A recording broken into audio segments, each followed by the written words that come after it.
Buksan nyo sa Colossians chapter 3 verses 12 to 14. Colossians chapter 3 verses 12 to 14. At siguro mas maganda na mag-end tayo dito sa lesson na to. Amen? Okay? So meron pa sana tayong isang activity pero for the sake ng time, no, ano na sana tayo. Gagawa pa sana tayo na kanina, house. Ngayon sana bridge. Mas malaki, no? Kaya lang baka mas matagal yung mabuo yung bridge, no? Okay? Kaya preaching na tayo at the same time, tapusin natin yung mga ilang pang mga part na natin sa pagtatapos din natin. Okay, Colossians chapter 3 verse 12 to 14, pwede tayong tumayo? At basahin lang natin itong, maikli lang din ito, siguro around 30 minutes. Okay, verses 12 to 14, basahin natin ng sabay-sabay. Ready, go. Put on therefore, as the elect of God, holy and beloved, bowels of mercies, kindness, humbleness of mind, meekness, long-suffering, forbearing one another, and forgiving one another, if any man have a quarrel against any, even as Christ forgave you, so also do ye. And above all these things, put on charity, which is the bond of perfectness. Okay, so in-emphasize dito as an elect at the same time bilang isang mananampalataya. So dapat kakitaan daw tayo ng mercies, kindness, humbleness of mind, meekness, long-suffering. At sa verse 15 o sa verse 13, ito yung pinaka-gitnang natin, ito yung concentration natin, forbearing one another. Amen? Okay? As a part ng family, hindi tayo perfecto. Amen? Walang perpektong tatay, walang perpektong nanay, walang perpektong anak. Maliban na lang kung ang pangalan mo, perpekto. Amen? Okay? Pero lahat tayo, kaya nga meron dyan na forbearing one another, and another thing yung word na sinabi na forgiving one another. Okay? So may mga hurts, but still, ang natin dito is family tayo. Okay? So, sabi ko nga, hindi pa huli ang lahat, maganda na ipag-pray natin, no? Do not give up on your families. Do not give up sa inyong magulang kung kayo ay mga anak na nadi-discourage sa inyong magulang, kung ikaw ay magulang na nadi-discourage sa iyong mga anak o kaya sa partner, hindi tayo mag-give up, but rather, let's forbear one another and forgive one another. So ang message natin ngayon naman is cultivating forgiveness and understanding in the home.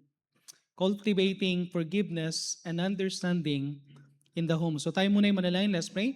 Heavenly Father, muli po Panginoon, kami pong muli dumudulog sa inyong trono. Samahan niyo pong muli nawa kami sa last na message namin mapapakinggan. I pray, Panginoon, na sa lahat ng mga natutunan namin, Lord God, I pray na tulungan niyo po kami na magkaroon kami ng open mind.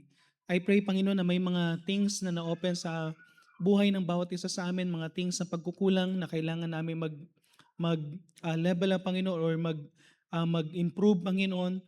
But Lord God, tulungan niyo po nawa kami rin na kung meron pong mga hurts na create along the way, Panginoon, ng mga relationship. Lord God, tulungan niyo po kami na katulad ng inyong command sa amin that we need to forbear and forgive one another. So tulungan niyo po ang bawat mananampalataya dahil alam po namin, Panginoon, na ito po yung magiging cause para makapagsimula uli kami, Panginoon, at magawa namin, Panginoon, ang inyong kalooban. Lord God, we know na it's not yet too late, Panginoon. Hanggat meron kaming buhay, pwede po kami, Panginoon, na maging maayos po, Panginoon, ang aming mga family. Lord God, wala pong imposible, for with you nothing is impossible. And we pray for our each family na maging maayos pong aming mga relationship for your glory din po, Panginoon, at para mas lalo pong maging matibay po ang aming mga family at sama-sama na mag-worship sa iyo. Pagpalain niyo pong lahat ng ito sa pangalan ng Panginoong Yesus. Amen. Okay, so every family experience conflicts. Okay, sino sa mag-asawa ni minsan hindi kayo nag-away? Taas ang kamay. Okay? Lahat tayo merong naka-experience na away. Sino sa mga magkakapatid ni minsan hindi nag-away? Sino sa inyo bago pumunta rito nag-away muna? Okay? meron tayong conflict. Sabi nga, even the loving families, no, yung mga loving families na nakikita natin na strong yung bondage nila, yung kanilang bonding. Pero alam niyo, isang bagay makikita natin, there is still misunderstanding, meron pa ring hurt feelings, meron pa ring mga disappointments. Hindi natin maiiwasan yan. Okay? Meron at merong mga bagay na nangyayari. Now, ang isang bagay na makikita natin dito is, still, a family will become a healthy family if we are willing to forgive and understand each other. Okay? Yung word na forbear saka yung forgiveness. Napakahalaga na magkaroon tayo ng pag-uunawaan at the same time paghingi ng tawad. No, nandun yung word na paghingi ng tawad at the same time matutong magpatawad. Okay, dalawang bahagi kasi yan, no? May hingi ng tawad at the same time meron namang magpapatawad. So, 6 na bagay po, no? At may clear lang po ito. Number one, do not pile up bitterness. Okay, do not pile up bitterness. Huwag kayong mag-ipon ng sama ng loob. Amen? Okay? Magkaroon kayo ng savings sa pera, pero wag yung sama ng loob. Magtanim kayo ng ibang bagay, pero yung sama ng loob, huwag kayo magtanim. Na yung mga iba kasi ang tinatanim. Anong ginagawa nyo? Nagtatanim. Anong tinatanim mo? Sama ng loob. No? Okay? So, may mga iba na kapag nag-away, hindi lang hysterical, they are historical. Okay? Alam yung historical? Binabalik-balikan lahat ng mga naka-piled up kasi. Okay? Naka-piled up yung mga lahat ng mga bitterness. Ang sabi dito sa Hebrews chapter 12 verse 15, Hebrews chapter 12 verse 15, looking diligently, lest any man fail of the grace of God. Maging mapagbantay daw tayo because we might fail in the grace of God, lest any root of bitterness springing up trouble you, and thereby many be defiled. Kaya alam niyo, isang bagay na problema natin sometimes kapag yung merong root of bitterness, merong na-pile up na bitterness, ang tendency na maraming nadidepile, maraming nasisira, at mag-ingat tayo because pagka-bitterness na ang pinag-uusapan, ang tendency, ang hirap ayusin yan. No? So, the best way is to deal with the bitterness. Alam niyo, isang pinakano natin, deal with the bitterness as soon as is possible. Okay, as soon as possible. Habang maliit pa yan. Okay, konting sama ng loob, huwag niyong patatagalin. Yung sama ng loob na yan, i-share mo. Magano ka, i-open up mo bakit sumama yung loob mo, ano yung reason bakit sumama ang loob mo, i-deal nyo na yan. Alam niyo kung bakit? Sometimes, pagka inipon nyo yan, parang mount tinatubo. No? Na parang tinatawag na walking bomb na anytime pwedeng sumabog. Pwedeng mag-explode anytime. So mahalaga na bilang isang mananampalataya, do not pile up bitterness. Kailangan nating hihingi ng tawad agad o kaya kapag ikaw ay inopen, lumapit ka kagad doon sa yung member ng family mo at pag-usapan. No? Isang bagay na magandang isa sa advice sa counseling ngayon, isa sa nilalagay ko sa counseling, sa marriage counseling, at pag may mga kinakausap ako na ina-advise namin, yung kapag nag-away, no, sino sa inyo pag nag-away, hinihintay nyo na lang na lumamig ang ulo tapos bati na. Okay? O walang masama doon kung hihintay mo yung magkaroon ng na magbate, pero isang magandang practice, pag-usapan nyo bakit kayo nag-away. Okay? I-evaluate, hindi para mag-away ulit ha. Hindi yung parang World War na meron ng first part, ngayon nagkaroon ng second part, no? Hindi para mag-away ulit, kundi pag-usapan nyo para anong mangyayari anong gagawin natin kung mangyayari uli ito. Okay? So meron kaming mga ganun na usapan, may mga dinil kami na ganun na sabi ko, sige, para magano yan, ngayon pag-usapan natin bakit kayo nag-away, then kapag nagsasalita yung isa, huwag mag-i-interrupt yung isa. Para pakinggan mong maigi, huwag ka muna mag-i-interrupt. Then pagkatapos ng isa, magsasalita din yung isa, huwag ka nang mag-i-interrupt. Then magugulat kayo, matatawa na lang kayo at the end of the day kasi misunderstanding lang talaga. Dahil iba yung ini-expect mo, iba yung iniisip mo, pero iba pala yung nararamdaman niya. Pero once na nagkaunawaan kayo, then ang pangalawang tanong is, so yung unang tanong, bakit kayo nag-away? Pangalawang tanong, anong gagawin natin kung mangyari uli ito? Amen? At kapag nangyari ulit ito, anong gagawin? Anong gusto mong gawin ko para hindi ka maasar o hindi ka sumama ang loob? So pinag-uusapan, maganda yun na napapractice na maliit pa lang yung problema, pinapractice na nating i-resolve agad. Why? At once na nagpatawad tayo, dapat hindi historical ha. Amen? Kalimutan na kapag ka ano. Kuminsan kasi kuminsan itong problema, no? Pag nagdi-deal ng problem, ang hirap i-deal ng problema, yung bang nag-away ngayon, tapos pagka nagkwentuhan na o kaya nag-deal, uungkatin lahat ng nangyari last year, last year, no? So, ang tendency nun, ibig sabihin nagpa-pile up yung bitterness. So, dapat, kapag hiningi na ng tawad dyan, huwag mo nang mag-dwell doon, humingi na lang ng tawag ulit doon sa nagawa ulit. From time to time ba, parang nililinis ng nililinis. Tinatanggal-tanggal, no? Nagpa-pile up. Tingnan yung Proverbs chapter 18 verse 19. Bakit kailangan natin gawin to? Because in Proverbs chapter 18 verse 19, a brother offended is harder to be won than a strong city, and their contentions are like the bars of a castle. Once na na-open natin, ito yung isang problema kapag hindi natin dinil kagad yung bitterness as soon as possible. Once na nag-piled up yan, tapos na-open na yan, ang hirap mo nang i-deal. Na to the point na sinabi, mas madali pa raw iwon ng isang strong city kaysa isang tao na na-open. Grabe, no?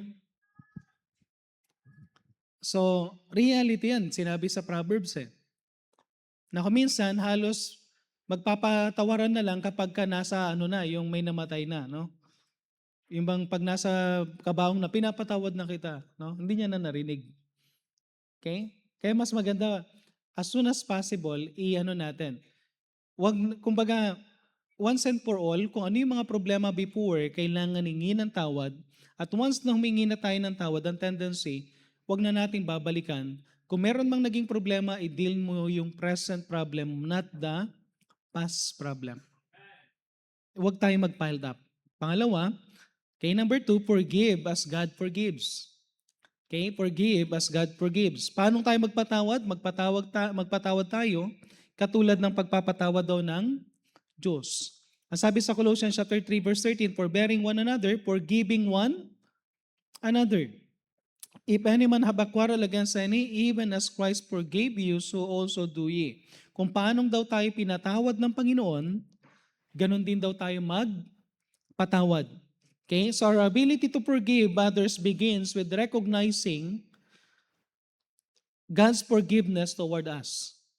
Kaya isang bagay na matututo tayo magpatawad kapag na-recognize natin kung paanong tayo pinatawad ng Diyos. Okay, tanungin ko kayo, paanong tayo pinatawad ng Diyos? 1 John 1:7, and the blood of Jesus Christ cleanseth us from all sin. Paano magpatawad ang Diyos? As far as the east and the west, no? Kung gaano daw kalayo ang east sa west, which is hindi nagtatagpo, ganun din daw na tinapon na ng Panginoon at hindi niya nababalikan yung kasalanan natin. Okay, ganun magpatawad ang Panginoon. Okay, and by the way, pag hindi ka marunong magpatawad, ikaw lang mahihirapan. Amen? Amen? No? Sino sa inyo, nasubukan nyo yung may sama kayo ng loob? Nagkaroon tuloy kayo ng sakit sa puso dahil sa sama ng loob. Okay? Parang yan Parang, alam nyo yung parang sa CR, sa ibang bansa ang pangalan is toilet. Sa atin, comfort room, tama? Okay? Anong pakiramdam mo kapag hindi mo ilalabas yung sama ng loob mo? Okay? Ikaw ang mahihirapan. Ikaw yung magsasuffer. Nakuha nyo? Samantalang kapag kaya nga ang dyan please release me. No? Na kailangan mong tanggalin na yan. Okay? I-unload mo na yung sarili mo sa bitterness. So we all made mistakes. We commit sin against God. We disappoint God. Pero anong ginawa ng Panginoon? May 1 John 1:9, if we confess our sins, He is faithful and just to forgive us our sins and to cleanse us from all unrighteousness. Paano magpatawad ang Panginoon? Anytime na tayo po ay lalapit sa Panginoon, tayo ay patatawarin ng Panginoon. One time nagtanong si Peter. Matthew chapter 18 verse 21, tinanong ni Peter. Maganda ito, no? Bible College, ito yung isang magagawin natin na t-shirt. Yung t-shirt gusto ko nakasulat 70 times 7. Yun lang nakasulat doon sa t-shirt. 70 times 7. Wala nang ibang nakasulat doon. Okay? Anong ibig sabihin kasi ng 70 times 7? Tinanong ni Peter, and then came Peter to him and said, Lord, how oft shall my brother sin against me? And I forgive him. Lord, gaano karami na magkakasala yung kapatiran ko sa akin at patatawarin ko siya till 7 times? Kala ni Peter, spiritual, no? Kasi sa ibang laro, 3 strikes. Ito, sabi niya, 7 times. Anong sabi ng Panginoon? Jesus said unto him, I say unto thee, until 7 times, hindi 7 times, but until 70 times 7. Okay? So, 70 times 7. So, ano ibig sabihin ng 70 times 7? Hindi ibig sabihin na patawarin mo ng 490. Anong ibig sabihin lang yan? Simple lang. Every time na hingi ng tawad ang kapatiran mo, isang tao sa'yo, learn to forgive. Of course, may mga consequences, but learn to forgive. Amen? Amen? Kasi once na pinalaya mo yung sarili mo sa wala ka ng sama ng loob. Ang sarap na matulog. Kasi wala ka ng sama ng loob eh. Amen? Okay? So, learn to forgive. Reflect on God's forgiveness in your life and let gratitude soften your heart toward others or toward others. Balikan mo kung paano ka pinatawad ng Panginoon at sa pagpapasalamat mo sa Panginoon, learn to forgive. Okay? So, kaya ba yan? Alam ko medyo mahirap. No? Kung may sama kayo ng loob sa magulang nyo, may sama kayo ng loob sa asawa nyo, may sama kayo ng loob sa kuya mo, may sama ng loob kayo sa bawat isa, learn to forgive. Lalong-lalo na kapag patay na yung tao. No? Minsan may mga iba, patay na yung tao, hindi pa rin pinapatawad. Parang gusto pa magkita sa kabilang buhay na, mas maganda na tayo, mag-learn to forgive. Okay, number 3, seek to understand before being understood. Seek to understand before being understood. Sometimes itong problema natin, we want to be understand, we want to be heard, yet we are not willing to listen. Gusto nating napapakinggan tayo pero ayaw nating makinig. Gusto nating naiintindihan tayo pero ayaw nating maintindihan yung iba. Amen? James chapter 1 verse 19, wherefore, my beloved brethren, let every man be swift to hear, slow to speak, slow to wrath. Most of the time, ang misunderstanding, okay, kailan nagkakaroon ng misunderstanding? If we miss to understand each other. Okay? Kaya merong misunderstanding because we miss to understand each other. Yung bang hindi tayo nagkaroon ng pagkakataon o hindi natin naunawaan ng bawat isa. But if both will listen, kung bawat isa matututong matututong makinig, then both will be understood. Amen? Para maintindihan ka, intindihin mo rin yung iba. Okay? Seek to understand before being understood. Kasi gustong-gusto natin tayo yung naintindihan. Di ba madalas na naririnig natin pag may nag-aaway, hindi mo kasi ko naintindihan eh.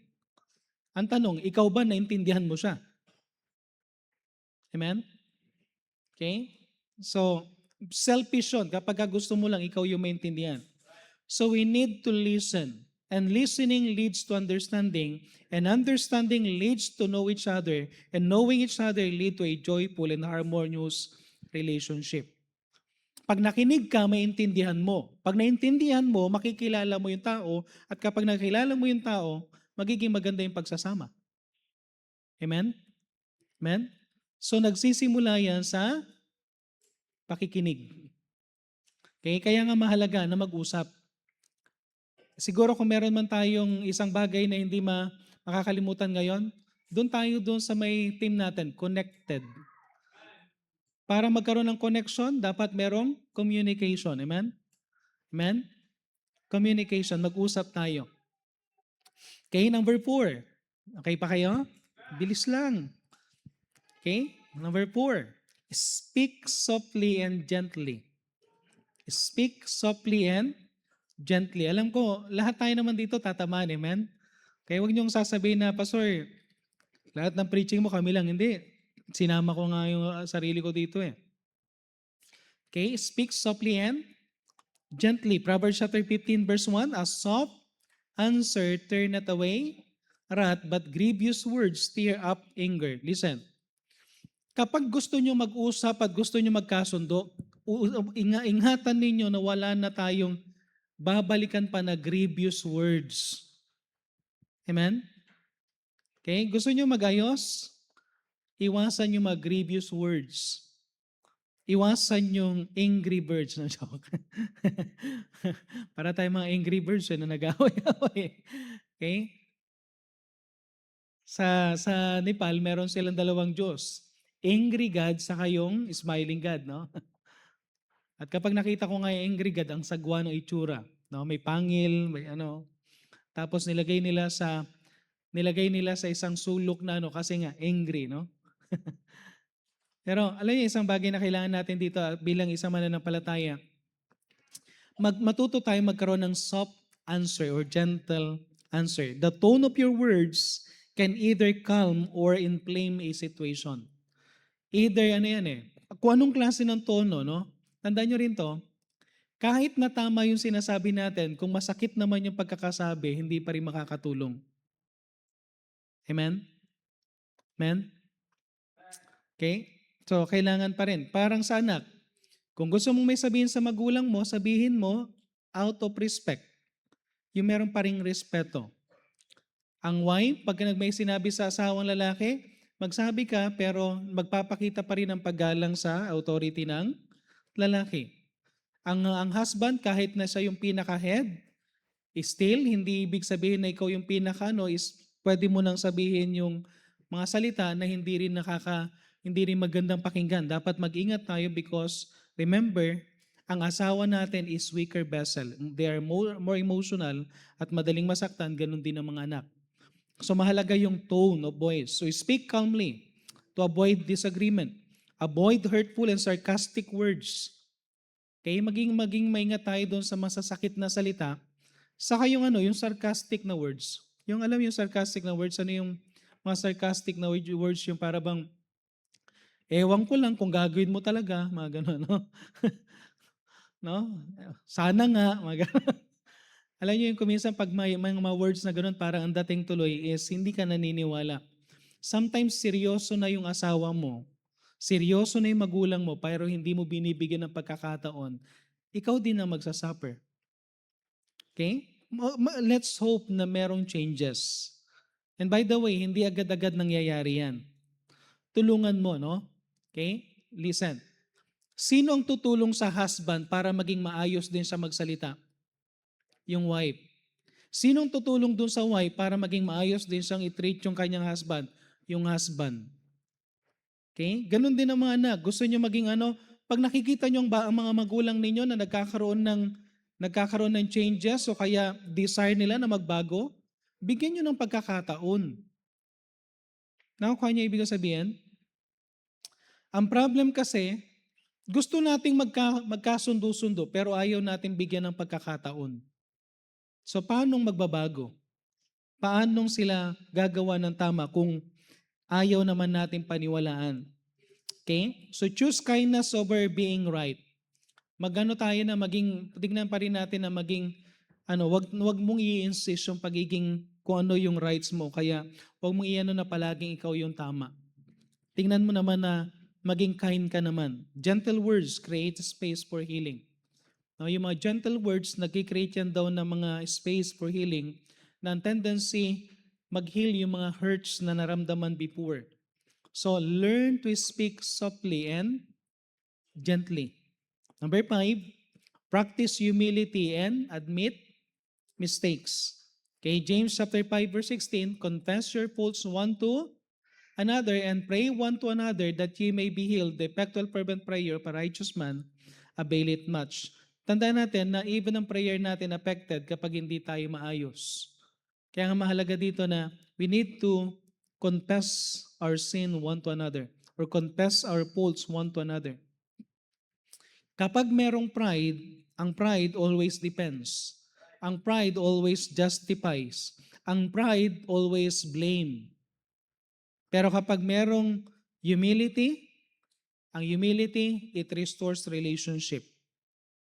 Ang humility, madaling makita niya yung kanyang mistakes and will admit yung kanyang mistakes. So admit when you are wrong, apologize sincerely, and be willing to do what is right or to make things right. So, pag tayo nag-usap-usap tayo, okay? Again, pag nag-usap tayo para ma-settle ang isang bagay, learn to be humble, learn to speak softly. Kasi ang pinaka-goal natin is mag-ayos. Amen? And lastly, amen? Okay na? Ngiti na kayo, ngiti na. Last na. Okay, so ano yung number 1? Okay, do not pile up bitterness. No, wag mong ipunin 'yan. Ka kagad is settle nyo agad. Forgive as God forgives. Seek to understand, to be understood before being understood. Speak softly and gently. Practice humility and admit mistakes. Then last, ito yung pinakamahalaga din, we need to pray to God to restore relationship. Okay, pray to God to restore relationship. Sometimes hindi nangyayari isang bagay because we are not asking God. Sabi nga, ye have not because ye ask not. Ito yung promise ng Panginoon sa Matthew chapter 7 verse 7 to 8. Dito tayo mag-iyan. Matthew chapter 7 verses 7 to 8. Meron bang last verse na, Brad? Matthew chapter 7 verses 7 to 8. Ask, and it shall be given you. Seek, and you shall find. Knock, and it shall be open unto you. For everyone that asketh, receiveth. And he that seeketh, findeth. And to him that knocketh, it shall be open. Listen, naniniwala kayo sa power of prayer? Okay? Maganda yung sinabi ni Sister Ann kanina, sometimes, aside from praying, ano pang gagawin ko? Ibig sabihin, hindi ka naniniwala na may kayang gawin ng Panginoon sa prayer. Kapag nag-iisip ka pa ng another way para tawag dito yung masettle mong isang issue. Ang mahalaga dito ganito. Gawin mo yung part mo. Ano man ang iyong situation, ano man ang iyong kung ikaw ay children, ikaw ay mother, ikaw ay father, gawin mo yung part mo, yung role mo, then ask ka sa Panginoon. Mag-pray ka sa Panginoon. At once na pinag-pray mo yan, araw-arawin mong ipag-pray. Listen, ang sabi sa Bible, kahit daw yung husband ay lost or yung wife ay lost, pwede mo pang ma-win yung partner mo because of your testimony. Because of your testimony. Ganon din ang ibig sabihin sa mga anak, kung gusto mong ma-win mga magulang mo, just pray for them. Pray for them. Pray for them. Alam niyo, one day, marirealize nila. One day, malalaman nila that you are still praying for them para silang binuhusan ng malamig na tubig. Na para bang ganito na ako kasama, hindi ko sila napapansin, wala akong panahon sa kanila, and yet nagpipray pala sila sa akin. Ang tendency, hindi mo alam kung anong gagawin ng Panginoon once na pinagpray mo talaga yung tao. Amen? Amen? So, learn to ang susi, no? Sino sa inyo gusto niyo magkaroon ng maayos na relationship sa tahanan? Taas sa kamay. Magkaroon kayo ng maayos na relationship sa tahanan. Ang susi ito. You cannot control the other person. Hindi mo rin pwedeng diktahan ng ibang tao. Alam niyo kung saan magandang magsimula? Sa sarili. Magsimula ka sa sarili mo. Ikaw mismo, tanggalin mo lahat ng bitterness na yan. Okay? Pastor, ayaw humingi ng tawad. Ibig ba sabihin, hihintay mo pang humingi ng tawad bago mo patawarin ng tao? Listen, pwede kang magpatawad kahit hindi humingi ng tawad yung tao. Amen? Pwede mo na siyang patawarin kahit hindi pa siya humingi ng tawad. Para pag humingi siya ng tawad, ready ka na. Tapos mo naman pinatawad mo na . Si Joseph, hindi siya naglagay ng sama ng loob sa kanyang mga kapatid. Learn to forgive as God forgives. Kapag marunong kang magpatawad katulad na magsimula ka sa sarili mo. Magsimula kang magpatawad. Ngayon, isang magandang gawin natin pag nag-pray ka, Lord, Ipaalala mo sa akin yung mga tao na hindi ko pa napapatawad at tulungan mo kong patawarin ko sila. Amen? Di ba ano yung isa sa part ng prayer natin, yung sa may model prayer? Forgive our debt as we forgive the debts of others. So, ibig sabihin, pinapaalala sa atin ng Panginoon na pag nagpipray pala tayo, isa sa ano natin is, Lord, tulungan mo nga ako magpatawad. Tulungan mo nga akong tanggalin yung sama ng loob na to. Amen? Then, number 3, subukan mo yung sarili mo na, Lord, tulungan mo akong umunawa ng tao. Hindi mo isisik yung pangunawa ng iba, kundi ikaw munang umunawa. Number 4, pag-pray mo to, Lord, tulungan mo akong magsalita ng soft. Tulungan mo akong magsalita ng gentle. Amen? Lord, tulungan mo rin akong maging humble. At kung meron akong pagkakasala, humingi ako ng tawad. Okay? Then, pag pinagpipray mo yung 5 yan, at nag-work ang Panginoon sa buhay mo, sabihin ko sa iyo, Pastor, wala pa lang ano to, hindi pa to nag-uusap pa, ikaw pa lang. 1/2 of the problem solved na. Okay? Kalahati ng problema tapos na. Bakit? Sa part mo, malinis na. Ngayon, kapag kinausap mo na yung tao, hindi ka na babalik, hindi ka na historical. Amen? Amen? Spiritual na yung approach mo, wala na yung sama ng loob. You are ready to forgive, you are ready to admit, you are ready na then makikita mo na lang. Church, hanggat may pagkakataon, ayusin natin ang relationship natin. Kung kayo mag-asawa, wala pang gaanong maayos na hindi kayo nag-uusap, pag-pray mo sa Panginoon, mag-uusap kayo. Amen? May mga iba sa atin, ano na lang alam niyo yun yung, anong tawag doon? Nag-survival na lang. Ano yung survival? Yung bang, pagtyagaan natin to hanggang mamatay tayo at least. Pakita lang natin sa tao na okay tayo. Survival yun, hindi maganda yun. Ayusin natin.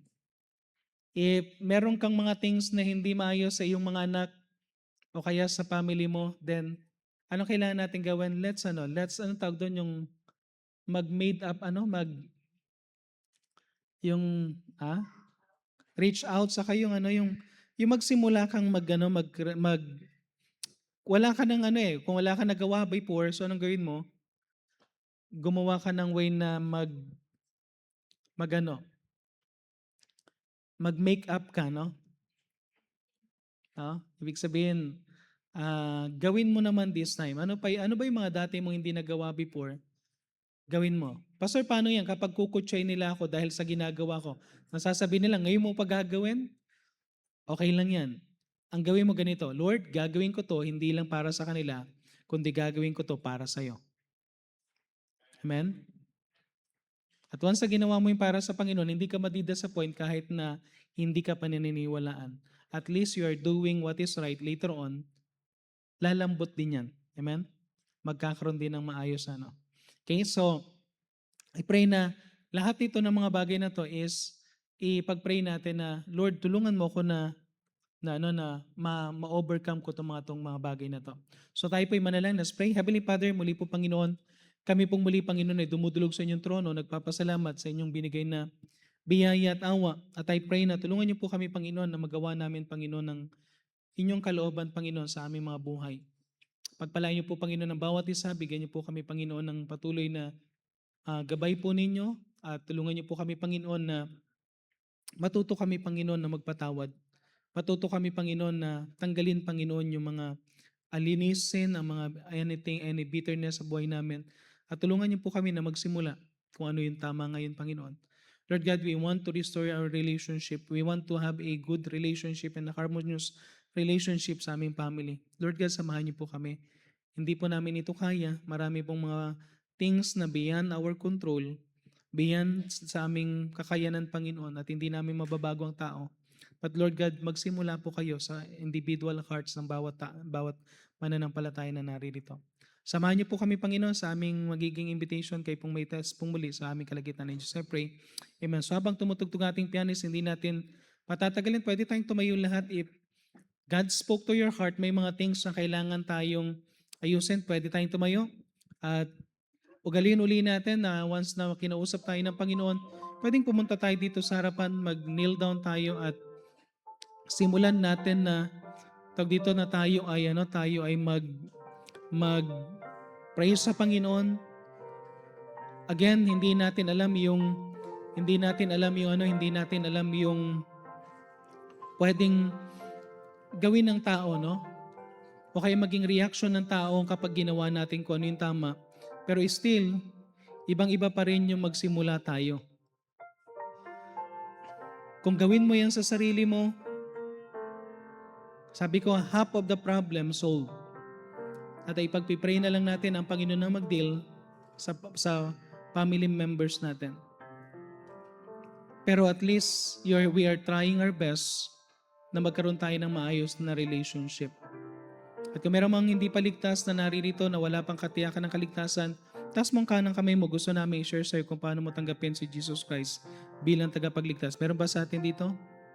Meron ba? Taas mo lang kanang kamay mo. Okay, kung wala na po, tayo po ay manalangin habang kayo po ay nakaluhod.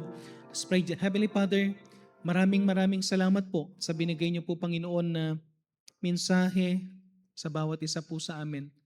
Lord God, maraming salamat po sa lahat na activity, sa lahat po, Panginoon, ng mga lessons, things, Panginoon, na na-realize namin bilang isang mananampalataya, mga pagkukulang namin, Panginoon.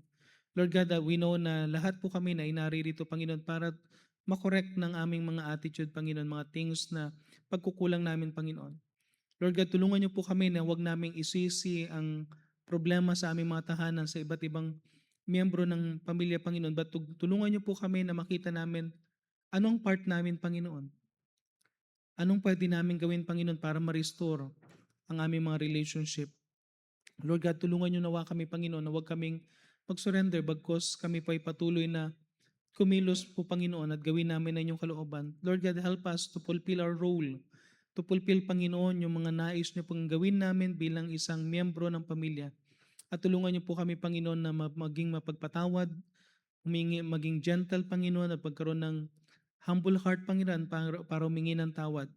At ayusin namin, Panginoon, ang aming mga family. Ayusin ang aming mga relationship. At Lord God, samahan niyo po kami sa mga bagay na beyond our control. Pagpalain niyo po ang bawat isa sa lahat ng mga nagawa ng panalangin at pagpalain niyo po ang aming mga natutunan na may apply namin ito sa aming mga buhay pamilya.